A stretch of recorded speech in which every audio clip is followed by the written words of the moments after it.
Hey everyone, welcome back to the channel. This is episode 156 of my new Comics Haul series, where I show you guys the new books that I pick up at my LCS every week. I've got 6 issues this week, so nothing too crazy here, but some pretty big releases from some of the biggest ongoing series. So we'll start it off here with probably the highest selling comic in general right now. I don't know if anything is out competing this. We've got Ultimate Spider-Man number 4. This is already an issue with guest art, so Marco Cacchetto was only able to go monthly for those first 3 issues, which is to be expected with an artist as big as he is. I feel like he probably takes a lot more time on each page than normally an artist would. I'm liking what I'm seeing here, though. Maybe nothing too crazy, definitely not quite in the same level. David Messina is the artist here, who I haven't read too much of his work, but this issue is supposed to introduce this new Ultimate Universe's version of Gwen Stacy. We've got a lot of different characters in the works here now. We have Harry Osborn, obviously Mary Jane and Peter Parker, and it's just seeing this new dynamic of the Ultimate Universe, this completely different take on Peter Parker, has been really fun so far. It looks like this is like a 9-box page kind of issue, right? There's like only pages like that. Definitely not very much action going on here, which I appreciate sometimes. I think with a well-written series like this, with Jonathan Hickman on writing, obviously, for this, you can pull off stuff like that, get away with it without people getting too burnt out.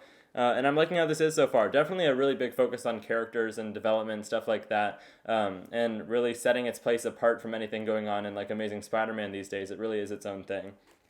I'm definitely not the first to recommend this series, but I have been enjoying it a lot.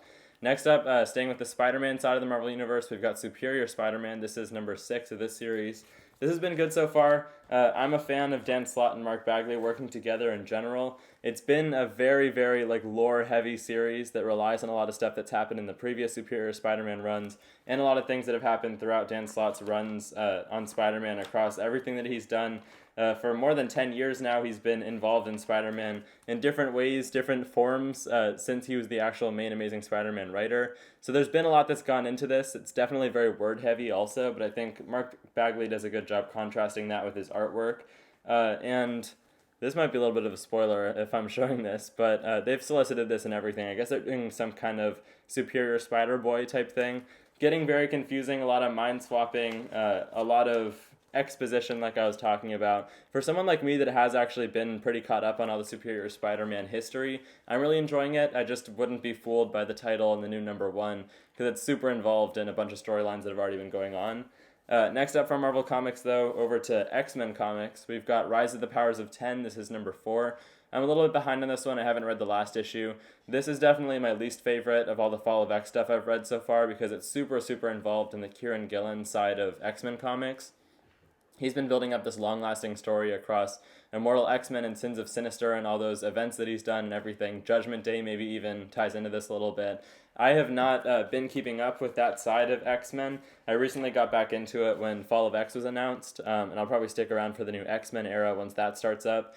So I was kind of thrown into the middle of this like super confusing Kieran Gillen tapestry that he's been building up across a couple of years now for this like latter half of the Krakoan era. It involves these like enigmas that are able to destroy the universe, and I guess Mr. Sinister was able to like create one that's now become a bigger threat. So this is kind of a sister series to Follow the Powers.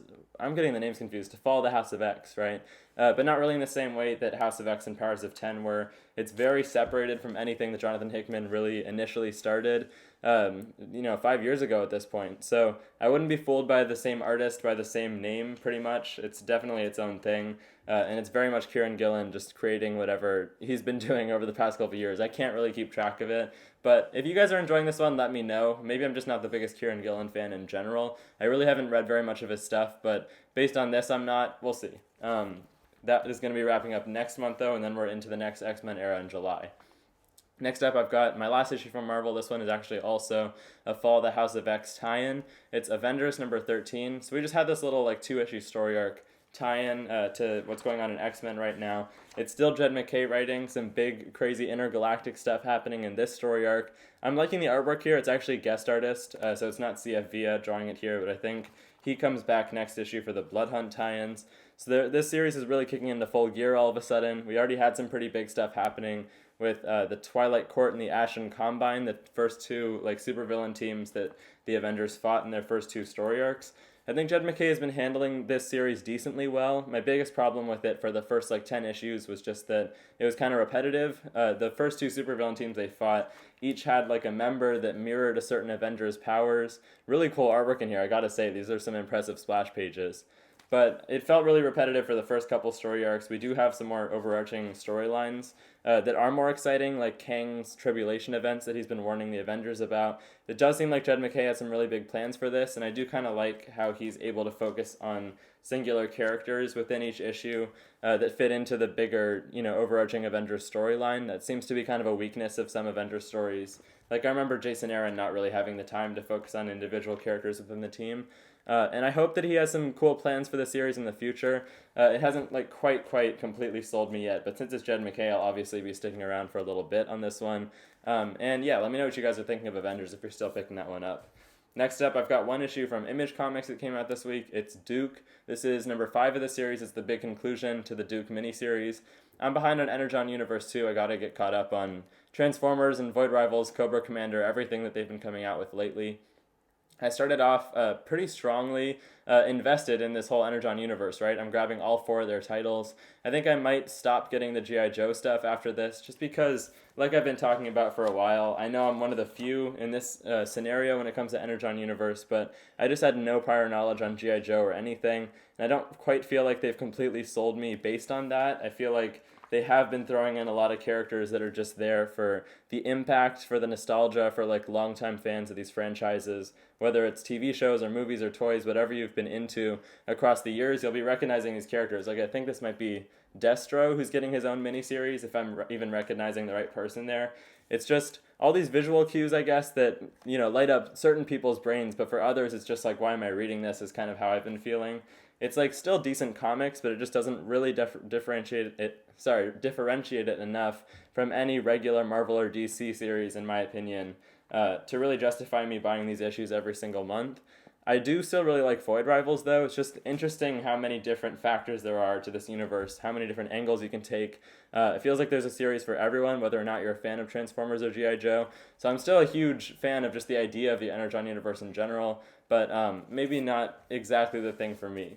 Next up, we've got from Boom Studios. I only have one issue. This is the last one I picked up this week. We've got Once Upon a Time at the End of the World, number 14. This one, on the other hand, has been one of my favorite series over the last year or so. This is the penultimate issue, actually, so we've only got one more after this. It's this big trilogy that takes place across decades of these 2 main characters' lives, Maceo and Mezzi, and it's basically just their love story at the end of the world. They're falling out in the second arc, and now they're reuniting, their big reuniting event in the third arc, and they're trying to end the actual end of the world, the destruction of all that is, the imploding of the world, basically, which is tied to this engine that they created in the second arc to create this perfect society that they lived in for only a few years before they had a falling out and fell apart from each other for decades. Now this is them, seeing them for the first time again, and we have these flashbacks with the original artist from the first 2 arcs kind of intertwined with the overarching narrative that's going on right now in the conclusion.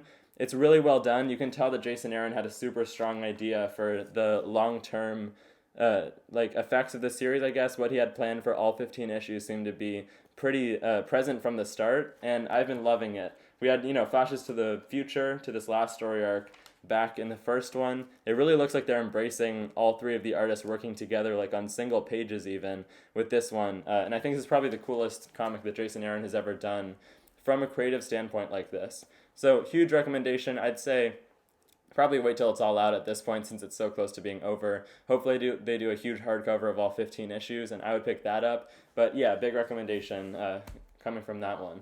Those were the 6 issues I picked up this week, though. I want to know what you guys got. Let me know down in the comment section below what you're looking forward to reading this week. That's about it from me for this week, though, and I'll see you guys in the next one. Bye, guys.